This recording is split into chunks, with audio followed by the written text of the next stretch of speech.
আসসালামু আলাইকুম রহমতুল্লাহি ওবরাকাতুহ। আজকে আমরা ফার্সি কি পেহলি কিতাব ক্লাস ৫১-তে জুমার দিন এবং জামাতের সাথে নামাজ পড়ার ফজিলত সম্পর্কে আলোচনা করব ইনশাআল্লাহ। চলুন মূল আলোচনা শুরু করি। বিসমিল্লাহির রহমানির রহিম। সকলে স্ক্রিনের প্রতি লক্ষ্য করুন, দেখবেন দেওয়া রয়েছে দররোজে জুমাহ, অর্থ হলো শুক্রবারে। দর অর্থ হলো মধ্যে, রোজ অর্থ হলো দিন, জুমাহ অর্থ হলো শুক্রবার। রোজে জুমাহ অর্থ হলো শুক্রবারের দিন, দর অর্থ হলো মধ্যে। শাব্দিক অনুবাদ হলো শুক্রবারের দিনের মধ্যে। এটাকে সুন্দর ভাষায় এভাবে অনুবাদ করে যে শুক্রবারে। আশা করি বিষয়টা বুঝতে পেরেছেন। প্রথমে আমরা শাব্দিক অনুবাদ জানবো, এরপর আমরা কিভাবে অনুবাদ করলে সুন্দর হয় সেভাবে আমরা অনুবাদ করার চেষ্টা করব ইনশাআল্লাহ। দেখুন লেখা রয়েছে দররোজে জুমাহ অর্থ হলো শুক্রবারে। বারহামাহ মুসলমানা, সকল মুসলমানের উপর। বর অর্থ হলো উপর, হামাহ অর্থ হলো সকল, মুসলমানা অর্থ হলো মুসলমানগণ। তবে যেহেতু আমরা শুরুতেই সকল শব্দ এনেছি, অর্থাৎ এমন শব্দ এনেছি যেটা বহুবচনের অর্থ প্রদান করে, এ কারণে আমরা মুসলমানা এর জুমা অর্থ অর্থাৎ বহুবচনের অর্থটা আমরা এখানে উঠাবো না।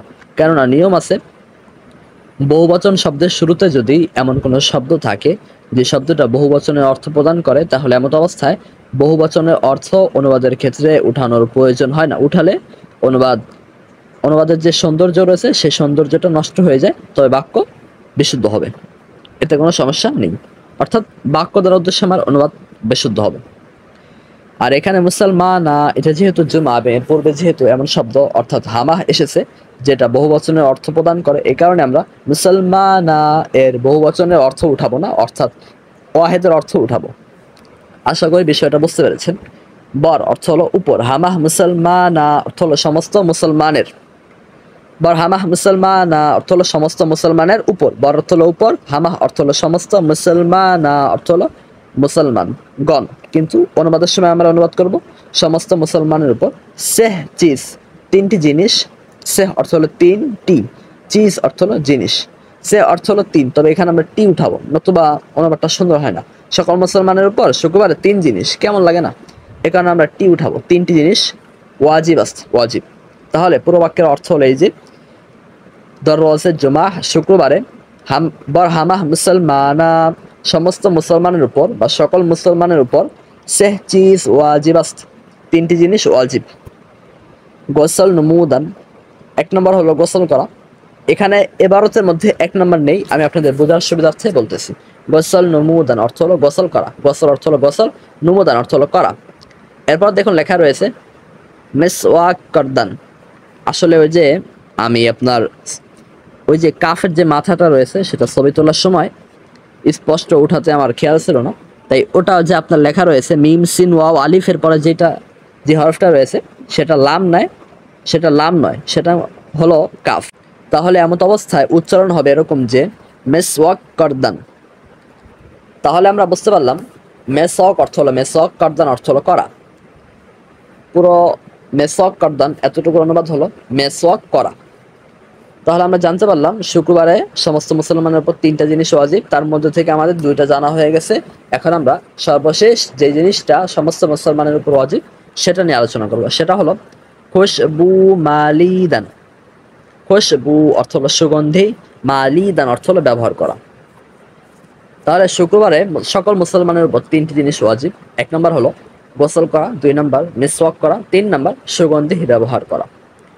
এরপর দেখুন আমরা এখন ৮ নম্বর হাদিসটি নিয়ে আলোচনা করব, অর্থাৎ যে হাদিসের মধ্যে আপনার জুমার দিনের ফজিলত নিয়ে আলোচনা করা হয়েছে সেই হাদিসটা নিয়ে আমরা এখন আলোচনা করতেছি। হাদিসটা হলো জুমা বেহতেরি রোজ হাস্ত। রোজ হাস্ত, জুমা অর্থ হলো জুমা, বেহতারি অর্থ হলো উত্তম, রোজ অর্থ হলো রোজ হা, এটি হলো রোজের জুমা, আস্ত এটি অতিরিক্ত। জুমা উত্তম সমস্ত দিন। অনুবাদটা কিরকম না, এখানে বোঝানো হয়েছে যে আমাদেরকে জুমা সকল দিন অপেক্ষা উত্তম। এখানে অপেক্ষা শব্দটা ব্র্যাকেটে লিখে দিবেন, নতুবা আপনি যদি শুধুমাত্র শাব্দিক অনুবাদ এভাবে করেন যে জুমা সকল দিন উত্তম, তাহলে অনুবাদটা সুন্দর হয় না এবং শ্রোতার মনেও প্রশ্ন জাগে। এই কারণে আমাদেরকে অনুবাদ করার সময় এই অপেক্ষা শব্দটা ব্র্যাকেটের মধ্যে লিখে দিতে হবে। তাহলে আমরা 7 নাম্বার এবং 8 নাম্বার এই দুইটি হাদিসের মাধ্যমে আমরা জানতে পারলাম জুমার দিনের ফজিলত কি। এখন আমরা 9 নাম্বার হাদিসের মাধ্যমে জামাতের সাথে নামাজ পড়ার ফজিলত কি তা নিয়ে আলোচনা করব ইনশাআল্লাহ। সকলে স্ক্রিনের প্রতি লক্ষ্য করুন, দেখবেন দেওয়া রয়েছে নামাজে জামাত অর্থ হলো জামাতের নামাজ, বেহতারাস্ত উত্তম, জামাতের নামাজ উত্তম, আজ থেকে দুনিয়া থেকে, ওয়া এবং আজ থেকে, হার চেয়ে যা কিছু, ধর দুনিয়াস্ত এবং যা কিছু দুনিয়ার মধ্যে রয়েছে সব কিছু থেকে। তাহলে কি বুঝতে পারলাম আমরা? অনুবাদ হলো এই যে নামাজের জামাত অর্থ হলো জামাতের নামাজ বেহতারাস্ত উত্তম, জামাতের নামাজ উত্তম, আজ দুনিয়া বা আজ হার চেয়ে ধর দুনিয়াস্ত, এতটুকু অর্থ হলো দুনিয়া থেকে এবং দুনিয়ার মধ্যে যা কিছু রয়েছে সব কিছু থেকে। নামাজের জামাত অর্থ হলো জামাতের নামাজ, নামাজ অর্থ হলো নামাজ, জামাত অর্থ হলো জামাত, ইজাফাতের সম্পর্কে আসার কারণে আমরা জামাতের অনুবাদটা আগে উঠাবো। জামাতের নামাজ, বেহতারাস্ত অর্থ হলো উত্তম, এখানে চিন্তা এটা অতিরিক্ত, কার থেকে উত্তম? জামাতের নামাজ, সেটা বলা হচ্ছে।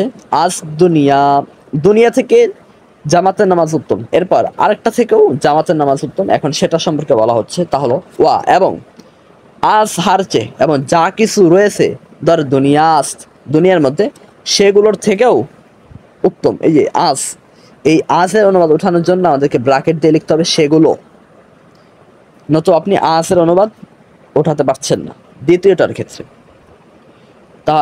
তাহলে আমরা এখন পুরোপুরি অনুবাদটা জানতে পারলাম। অনুবাদ হলো এই যে জামাতের নামাজ দুনিয়া থেকে এবং দুনিয়ার মধ্যে, হার চেহেদার দুনিয়া এবং দুনিয়ার মধ্যে যা কিছু রয়েছে সব কিছু থেকে, বা সেগুলো লেখা লাগবে না, আপনারা সব কিছু লেখেন, তাহলে অনুবাদটা সুন্দর হবে।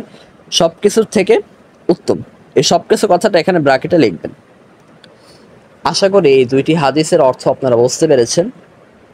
এই হাদিস দুইটি অনুযায়ী আল্লাহ তাআলা আমাদেরকে আমল করার তৌফিক দান করুক।